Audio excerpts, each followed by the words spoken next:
I'm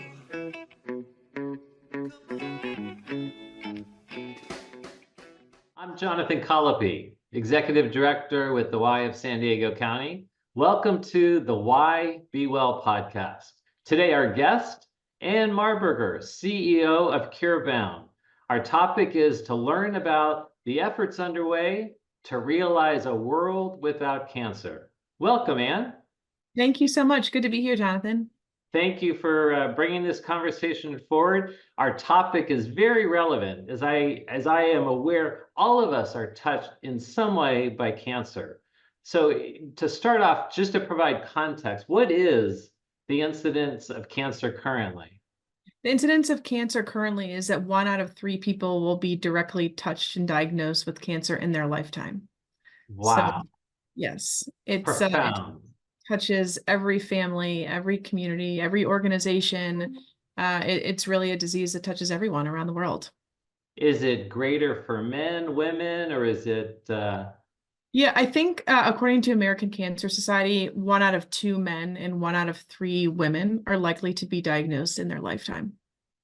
So a little bit greater for men. Interesting. And where does it fall in terms of, I know a lot of work is being done in terms of treatments and therapies, but as I understand, it's still one of the leading causes of death in the world and in the United States. It is. I think actually in San Diego, it's the leading cause of death.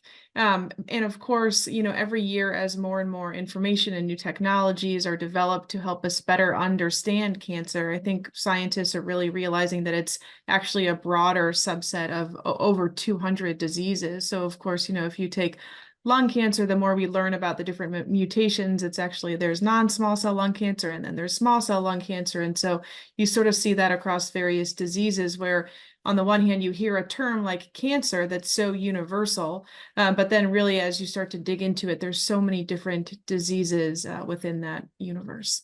Which represents, I would think, a great endeavor in terms of Curebound and the work to really end crisis in this lifetime.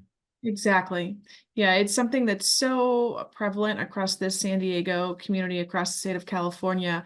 The neat thing, though, is that with the challenge and sort of devastation and economic and financial and emotional toll of cancer, comes that opportunity for togetherness and for us to build connection across the community and come together. And that's what we see over and over through our organization, Curebound. We were previously called Padres Pedal the Cause, but really look at the opportunity for cancer to build connections across everyone, all businesses, all neighborhoods, all families, because in the end, it's a disease that really no one can escape from. The interesting thing that I just realized, I was reading an article yesterday that younger generations now are at an increasing risk. And I don't know necessarily why, but I was fascinated by that. I have read a little bit about that as well. I think, so often you hear the older you become and the more you advance towards later stages of your life, the more likely and then sort of the more consistent you hear friends and family being diagnosed. At the same time, what you're saying is true, I think, for certain types of cancers where I think really around GI cancers, they're seeing more and more prevalence of earlier stage disease, which is puzzling. That I think that, the causes and underlying drivers of that are yet to really be deeply understood. But of course, it's not a good occurrence. So Anne, I was looking at your bio before we had the opportunity to have this conversation. You have a incredible background, wealth of experiences. I'm just curious how you have become drawn or inspired to do this work. Yeah, I'm so fortunate to be able to do this work. It doesn't really feel like a job. It feels like an opportunity, but my career path has been certainly unique, I think, and maybe a little bit atypical for an executive in the nonprofit space. But I started my career as an intelligence analyst, actually studying counter-terrorist financing at the Treasury Department. I had been in college when 9/11 occurred and was deeply curious about international mechanisms, to look at combating terrorism. And so in some respects, that seems like, wow, that's so different than what you're doing. And in many respects, it is. although really that was around following the money trail Mhm. and looking at trying to prevent illicit use of the US financial system from terrorist organizations, weapons proliferators, and other rogue regimes. So there is a core element there around relationship-based financial transactions. I then went to Deloitte Consulting, where I developed, an interest in building relationships and solving problems. You also probably saw that I played soccer in college and have always Yeah. been deeply interested in fitness and health and wellness. And after college, I played professional soccer 1 year in Iceland, and then I got hooked on triathlon and teaching spin classes. And so I was trying to look for an opportunity to really tie together all of that experience and those skill sets of the intelligence analysis with the consulting and relationships and problem solving, and then the fitness. And so how I found this organization is through a common tie in St. Louis, where I grew up across the street from our founder's house, Bill and Amy Komen. Mm. And I built a relationship with them, honestly, when I was a teenager, and just maintained it. And we always had, a great relationship. So I reached out, and they said, "You need to move to San Diego. We need help with Pedal." And I thought, wow, what an opportunity. I mean, this is a local based organization. I was looking to do something with very direct, tangible outcomes and measurement, having been in the government where, the pace of change is just a little bit more time consuming. And so this was a chance to be part of a community that's focused on improving a disease that touches each and every one of us, largely through fitness. That's how we started, as an event-based cycling fundraiser. And just to be in this amazing community of San Diego with so much innovation, biotech, health, it's really an incredible opportunity. Well, your background's phenomenal, so thank you for doing the work that you're doing. It's interesting. You and I were sharing before we started that I've had the opportunity to do a number of the pedal events, and when you speak to connection and community, those rides and those events are really a moving experience for those that participate. So I appreciate the movement that has come about. People know pedal and now know Curebound. But if you will, let's go into a little bit deeper in terms of Curebound. What are the origins of it? You spoke, it was pedal of the cause, and now it's Curebound. So share a bit. I love Curebound. It's inspiring, but tell us what that is now. Of course. So, in a nutshell, Curebound is a San Diego-based organization that raises and invests philanthropic funding largely in collaborations across 6 institutions in San Diego, 6 cancer research institutions. So, you asked about the origin, and we started as Pedal the Cause in 2013, and through 2020, we really raised all of our funding through this event-based fundraiser, where our goal was to bring together the community, as many people who would participate. Thank you for your years of participating. Welcome. And everyone who participated raised money to support local cancer research. And so my role as the executive director of that organization was to underwrite the budget through sponsorships and other revenue channels, so that we could donate 100% of participant fundraising dollars to the mission. And it was very transactional. We did the event, we raised tens of thousands of micro donations, and we essentially donated that to 4 institutions in San Diego, the 3 NCI cancer centers, which are the Salk Institute, Sanford Burnham Prebys, Moore's Cancer Center at UC San Diego, and then Rady Children's Hospital. So all along this entire duration, we were requiring that institutions work together and that scientists from different backgrounds partnered together on a common enemy, which was cancer, and we funded that. And then we'd start over, and the next year we would raise more money and we write another check, and they'd do their requests for applications. And every year we did that, and we grew and we grew. It was 2020 where we actually had made the decision with the Padres to push the event from the fall to the spring. So we weren't going to have an event in 2020, of course, before the world shut down. And so we took that as a chance to really look at the uniqueness of our model and say, no one else is funding collaborations across the community like we are. We have a track record of having done that, $15 million into 90 grants. And you could hear the scientists each say that this funding is so critical because no one else is going to fund the early stage research like we were funding. We also knew from a community building perspective that while so many people like to ride a bike or like to run and fundraise, there were other parts of the community that are deeply touched by cancer that perhaps didn't want to ride a bike. So we thought there's more we could do from a fundraising and from a community building perspective. And so we worked with this incredible branding agency to reflect on our values and our mission and purpose and develop the word Curebound. And so that's what we became in 2020. We significantly expanded how we build community and how we raise money. And then we radically transformed our model for investing in cancer research. And so on the research side of things, we brought in 2 new institutes, Scripps Research and the La Jolla Institute. So those are 6 institutions we partner with. We developed a robust grant-making portfolio that's guided by 5 research pillars, ranging from prevention and diagnostic tools, new therapies, pediatric cancers, equities in the community, and then immunotherapies and personalized vaccines. And then we created 3 grant types across those. So we're not only funding early phase discovery, innovative new ideas, but we're also funding projects that are at the early clinical stages or preclinical. Those are targeted grants for us. And then we developed a concept for our Cure Prize, which is $1 million award for a team that has an innovation to improve the standard of care of a cancer that's fatal and has patient application in 3 to 5 years. So we've been busy. It's been Wow. And that the litany that you just brought through in terms of, 4 collaborations to 6 collaborations, going from really an event planning and fundraising into really being deep in guiding or engaged with the research and looking at outcomes. That is really phenomenal. See, really the growth of what is now Curebound. So truly impressive. What does, from your organization, what does the fight against cancer look like, would you say? How would you frame that? The fight against cancer is complex and far-reaching and strategic. I think it boils down to one similar thread is really about time. And I think that that's what I hear when I talk over and over to family members who have a kid that's going through cancer, or a wife that's just diagnosed, or researchers. It all comes down to time. And when you hear the words of cancer, you think, am I going to die? How long am I going to live? How much time do I have left? And then when you talk to researchers, you think about, we need to accelerate this pace. We need to get to clinical stages faster. We need to get to commercialization faster. And so I just think, I hadn't exactly thought about it like that until that moment of the kind of converse of that. But a lot of it comes down to time.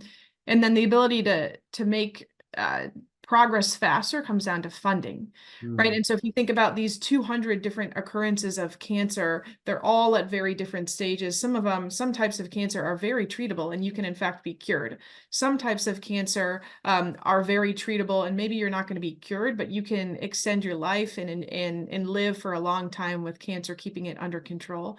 And then there are so many diseases, as you know, that are caught so late that the outcomes are really poor and that the survival rates are not that long. And so I think when you look across that complex landscape, you want to see, okay, how can we find the complex cancers that occur at late stage disease? How do we catch those earlier and make them manageable? How can we start to move the manageable diseases towards cure or towards long-term management? And then how do we keep the diseases that we can cure?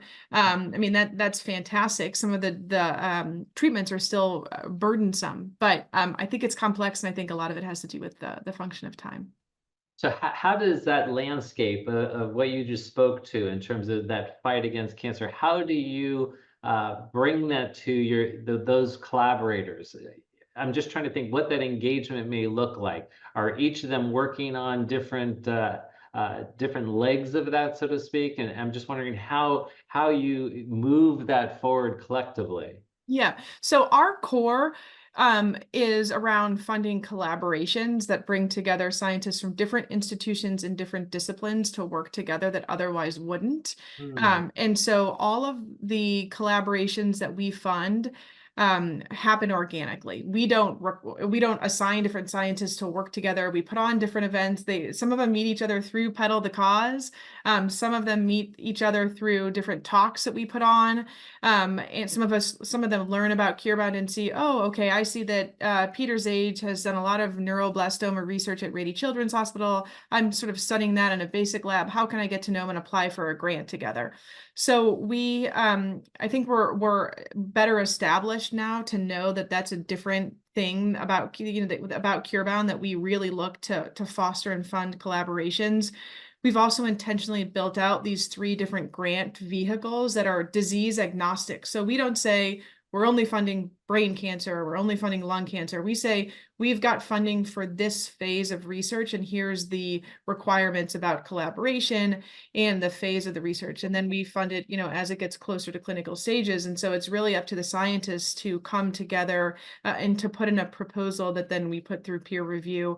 And ultimately, what we want to see is that these teams are going on to publish their findings so that other people around the world can learn from them, that they're going on to attract follow-on funding to advance their research, that eventually they're getting to clinical stages where it's impacting patients and hopefully prolonging life and helping people live with cancer. And what would you say in this moment in time, what is the kind of impact that Curebound has experienced, the impact that they have brought through?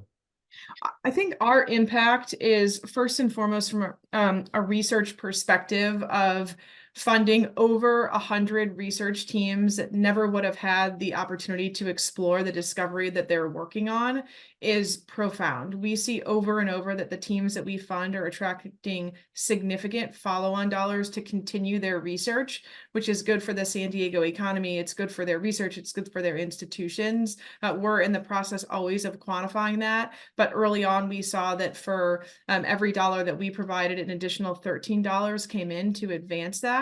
On the community building side, I mean, our mission is to mobilize all of San Diego to accelerate cures for cancer in our lifetime, because we know that every single household and family and organization is touched. So while I'm pleased to see our events have grown and grown, Padres Pedal the Cause had over 4,000 participants this year. Wonderful. Our Concert for Cures, which I haven't even spoke about, had 5,000 participants last year. We want to see those triple or quadruple. We want everyone who's been touched, to have a chance to feel what it's like to not be alone, and to share this with other people, to share the suffering and to share the joy of discovering cures for cancer together. So the funds are raised through these different kind of community events. So if you will, speak to those different avenues that we can all get involved. Of course, I'm happy to do that. So we put on Padres Pedal the Cause, which happened in April this year at Petco Park, where people can ride a bike, do a walk run, do a spin class, and everything that they raise and donate goes to cancer research. We also do a Concert for Cures, it's called, where we had Alicia Keys play the first year, and then Ed Sheeran played the second year. And we are very actively trying to finalize our next artist. But that event last year raised about $5.5 million for research. Incredible. And then we're also growing our channels where we have a Founders Circle campaign where people, philanthropists that are very serious about this are able to give $50,000 up to $1 million. And then we have other programs like legacy giving and annual monthly donations. If you're able to give $50 a month or $100 a month, every dollar helps go to advance the research strategy that we've created. From the seat that you're in, what would you say is next on the horizon in this fight with cancer? Just because you're very close to all the research that's being done, the papers that are being published, what would you say is really next on this horizon in this fight? I think the next thing on the horizon is certainly continued advancements in personalized and precision medicine. And so that recognition that there are so many unique data points to each and every individual's cancer case, that just sort of a agnostic approach to treating things is really not getting the best outcome. So I think advances in personalized and precision medicine that can then be rolled across the community is key.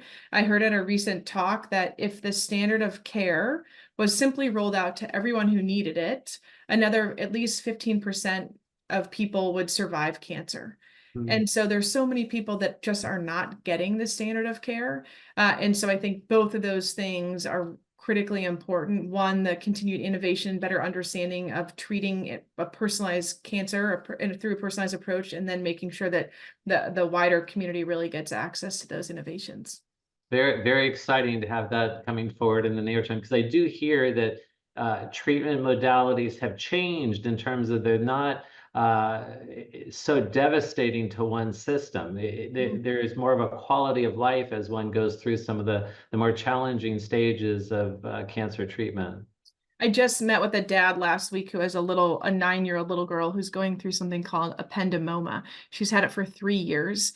And he was really grateful for Curebound because they've benefited from a research grant that we funded, which looks at using piloting real-time drug screening. So a tumor sample is taken and replicated in petri dishes, and then all approved drugs are tried on those samples. And he said, it's not going to tell you exactly what's going to work, but it's going to take everything off the table that you shouldn't waste your time with. And so that was like that coming back to time and having no time to waste, trying to extend life and being able to take away things that you know are not going to work. I mean, that seems very basic, but oftentimes it's not done yet. That's huge. That's huge. So Anne, different kind of question for you. I'll prep it that way. So this is the Why Be Well podcast. Every guest we have the opportunity to learn from. You're all leaders in this space of well-being. And so one question I have for you is, what is critical to your well-being practice? My well-being, I mean, immediately it comes to my mind goes to family and exercise. And I told you earlier that this doesn't feel like a job to me. It feels like a passion. And so I'm thinking about it all the time.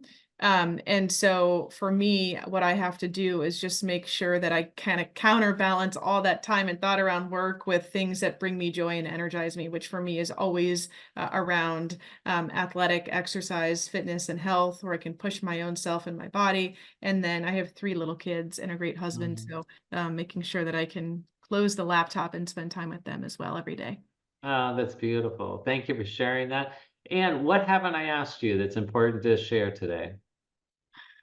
I think the most important thing is that going back to the mission of mobilizing San Diego, because we are in to accelerate cures for cancer. We are in such an incredible city of innovation and biotech and life science. We truly have all the core elements needed to significantly change how we experience cancer. And Curebound is about inclusivity and building a bridge and welcoming anyone who's suffering from cancer, any family members into our community. So my hope is that people would just take a second to review our website and to find our next community events, which will be shared. The concert date and artists will be shared soon, and come learn about the incredible research that's happening in this community and how you can be a part of it.